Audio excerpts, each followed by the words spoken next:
Greetings to class 10 and welcome to a new video of economic application. I'm your Nigam sir and today we'll start a new chapter that is capital. The syllabus from this chapter for your ICSE are capital, its meaning, types and characteristics, and capital formation. The topics that we will be dealing out here in this video are the meaning of capital, types of capital, characteristics of capital, and lastly, we will also understand the meaning of capital formation. Now, let us discuss about the meaning of capital. In the earlier video, we studied about the other factors of production like land and labor. And in this video, we are going to study about the capital. So, what do you mean by capital? So, all those man-made goods which are used in the further production of goods are called capital. So, what do you mean by capital? Capital refers to all those goods which are made by man and which are used in the production of another commodity is known as capital. For example, machines, tools, equipments, buildings, railways, raw material, etc. So all these items are used in the production of another commodity. So these are capital. Now let us understand the different types of capital. We can distinguish or we can classify the different types of capital depending upon its use and its nature. The first one is the fixed capital and the working capital. Then we have sunk capital and floating capital, remunerative capital and auxiliary capital, concrete capital, money capital and debt capital. Then we have consumption capital and production capital, internal capital and external capital, national capital, internal capital, private capital and public capital. And lastly, we have trade capital and the social capital. Let us start with the fixed capital and the working capital. Fixed capital refers to the producer goods having long life which can be used again and again in the productive process. So what do you mean by fixed capital? Capital refers to all those producer goods which have a long life and which can be used again and again for producing many goods. Understood? For example, machines, plants and factory, building, etc. are some of the example of fixed capital. If you take an example of our school, then the fixed capital of Sacred Heart School are chairs, tables, blackboard, duster, school building, school playground. So all these are the example of fixed capital which are used by the students while getting education, while getting services in our school, and that goes on forever and that will remain with the school forever. Understood? So that type of capital is known as the fixed capital. Working capital includes all those items which can be used for a specific purpose only once. For example, cotton and paper are some of the examples of such capital. For example, if you take an example of a cotton industry, then cotton is the raw material that is used and which goes in the production of a commodity only once. You cannot use the same cotton again and again for making a cotton cloth. Okay, if you need to make another cotton cloth, then another raw cotton is required. Similarly, if fuel is an example of another working capital, okay, you cannot use the same fuel again and again in the production of commodity because it gets exhausted after production. Is it clear? So if you use fuel right now, then you'll have to use another fuel in the another production process. Okay, so that gets used. So that type of capital is known as working capital. Another type of capital is the sunk capital and the floating capital. Sunk capital is that capital which can be used to produce only one type of commodity or service and cannot be shifted to any other use. For example, printing machine. Printing machine can be used only for printing, it cannot be used for other purposes. So that type of capital which is used only for the production of one commodity or the production of one service is known as the sunk capital. Then we have the floating capital. Floating capital includes all such items which can be put to alternate uses. Okay, floating capital are those capital which can be used in the production of many commodities. For example, electricity, money, fuel, steel, etc. So all these items are used in the production of many commodities. If you take an example of electricity, electricity is used in the production of, suppose, a book. Okay, it might also be used in the production of other things like shoes, bags, etc. Understood?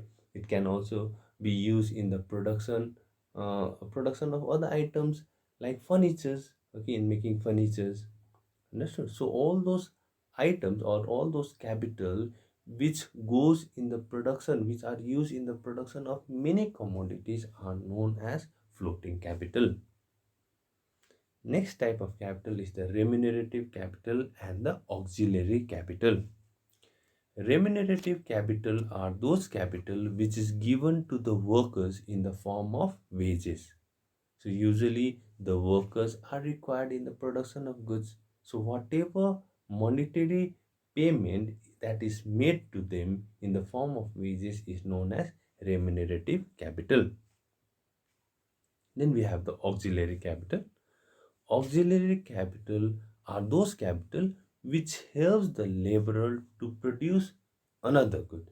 For example, hammers, pliers, electricity, etc. are the examples of auxiliary capital, because the machines, raw materials, raw materials like hammer are used in the production of another commodity. So that type of capital is known as the auxiliary capital. Now comes the concrete capital, money capital, and the debt capital. So what do you mean by concrete capital? Concrete capital is also known by another name, that is real capital. Concrete capital includes all that property which is in the hands of the producer and it has money value. Okay, for example, furniture, building, etc. comes under the concrete capital because it is the property of the owner. Okay, and it also has monetary value in the market. So that type of capital is known as the concrete capital. Another type of capital is the money capital. Money capital is utilized by the producer for the purpose of different things like tools, machines, buildings, for transportation, etc. Money cannot produce anything by itself, but it helps in the production of other commodity, because money is used in buying or in procuring different things which help in the production of another commodity. Is it clear? So that type of capital is known as money capital. Money capital simply means money only, because money is one of a capital which is utilized in every business or in every enterprises to buy different things like raw materials, to engage workers in the production activity. Understood? So that is known as the money capital. Lastly, we have the debt capital. Debt capital represents the invested funds which yields income. The examples of debt capital are shares, stocks, government securities, debentures, etc.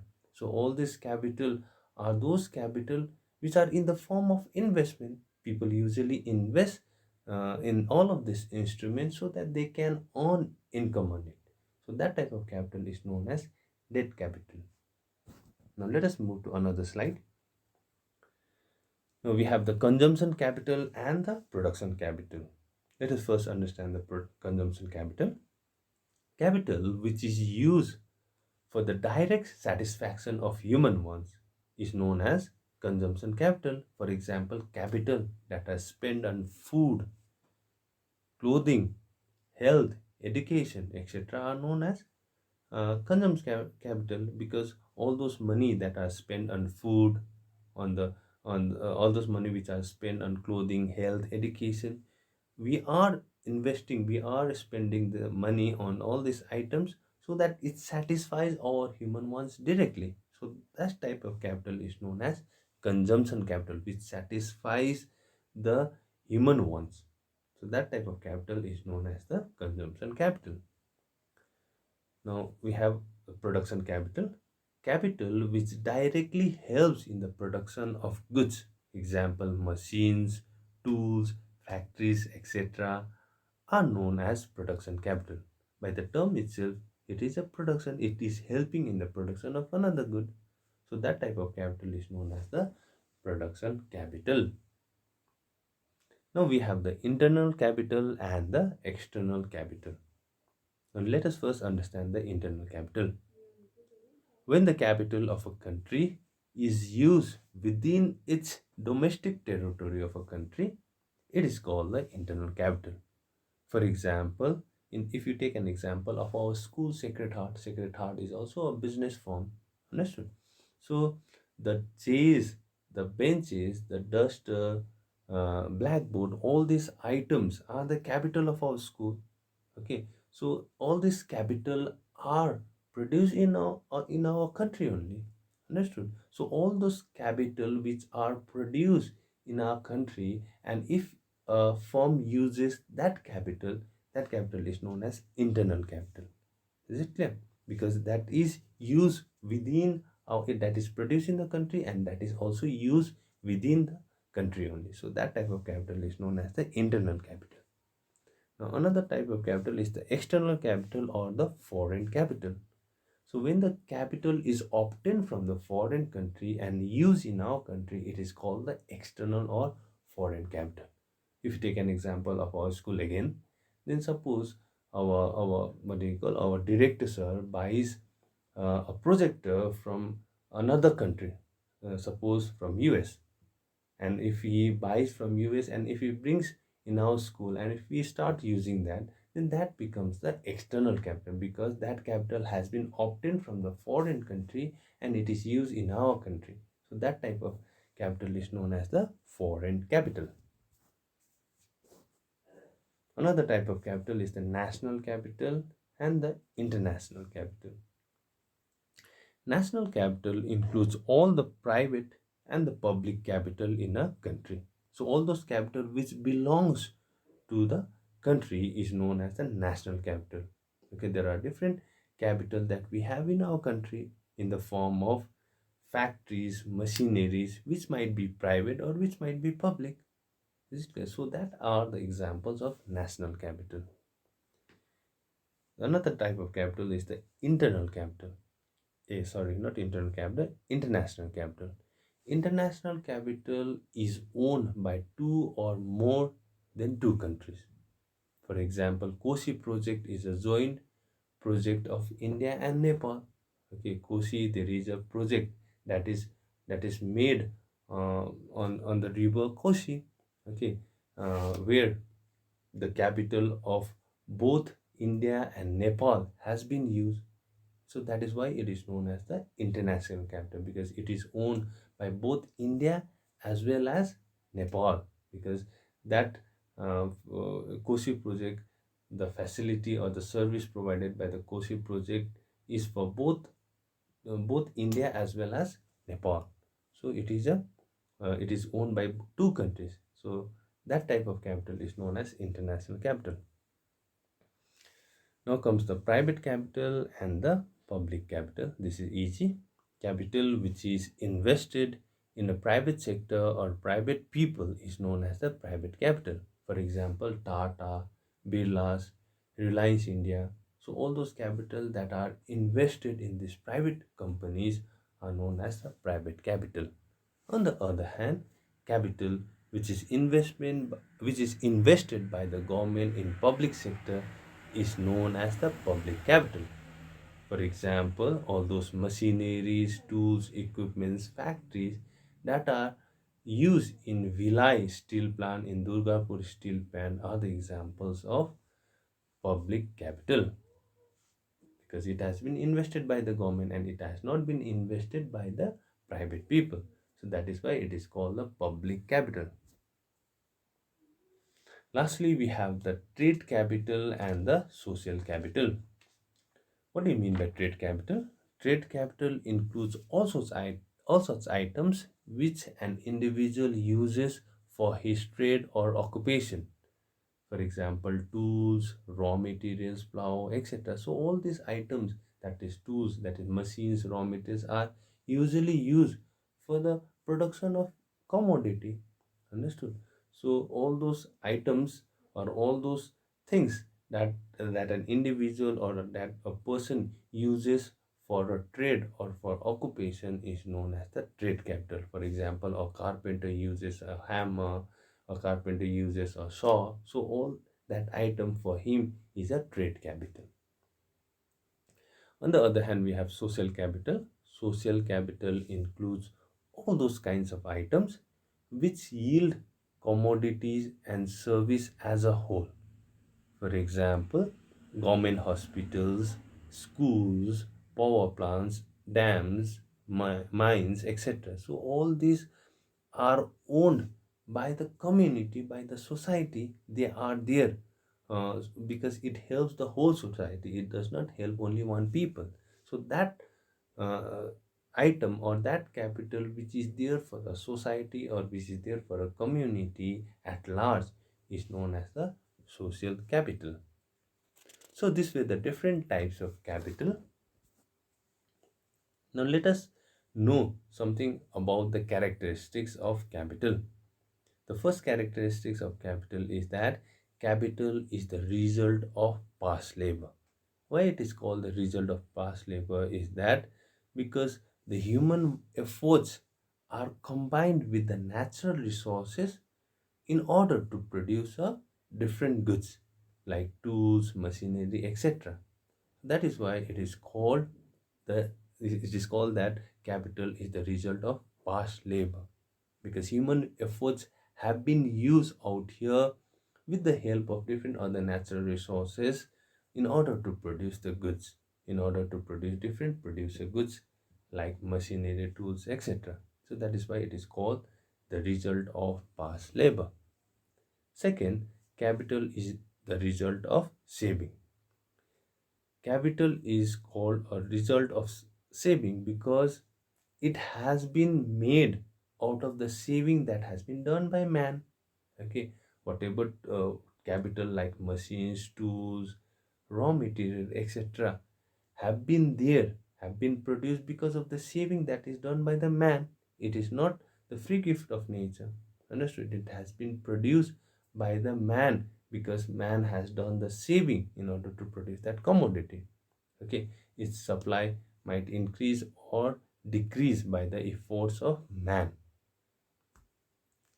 The third characteristic is capital is not an indispensable factor of production. What do you mean by indispensable? Indispensable means important. So capital is not considered to be as important factor of production like land and labor. Land and labor are considered to be very important factor of production because without land and labor nothing can be produced. The fourth characteristic is capital is a mobile factor because it has the highest mobility if you compare it with other factors like land. Okay, because capital can move from one place to another. The fifth characteristic is that the supply of capital is elastic. Elastic means it can be changed, it can be adjusted. Okay, the supply of capital can be adjusted easily according to their demands. If the demand is more, then the supply can be increased. If the demand is less, then the supply of that capital can be reduced. That is why the supply of capital is elastic. Another characteristic is that capital is not a permanent factor of production. Capital is not a permanent factor of production like land. Okay, it gets decreased, it gets depreciated. If a person uses the same capital for a long period of time, then that gets deteriorated, that gets depreciated because it has a lifetime. Okay, it cannot be used for a long period of time. It gets it gets destroyed. So that is why it is not a permanent factor of production. Another characteristic is that it is not a free gift of nature. It is not given by the nature, and it has been produced by the efforts of the man. That is why it is called man-made goods. Lastly, capital can be reproduced or replenished. Okay, capital can be reproduced means more capital can be produced. Capital is normally considered to be as temporary in nature, and it gets destroyed after time. So these were the different characteristics of capital. Now lastly, we have the meaning of capital formation. So what do you mean by capital formation? Capital formation simply means creation of capital, creation of more capital. It means making or increasing of more capital goods such as machines, tools, factories, buildings, etc., which are to be used in the production of more goods.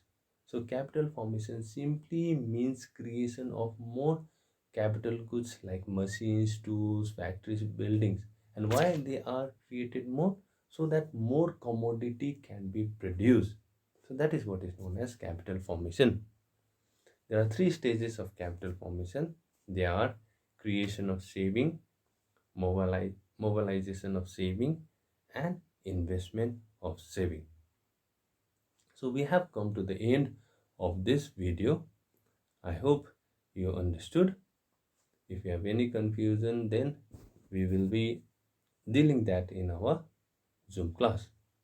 Thank you, students.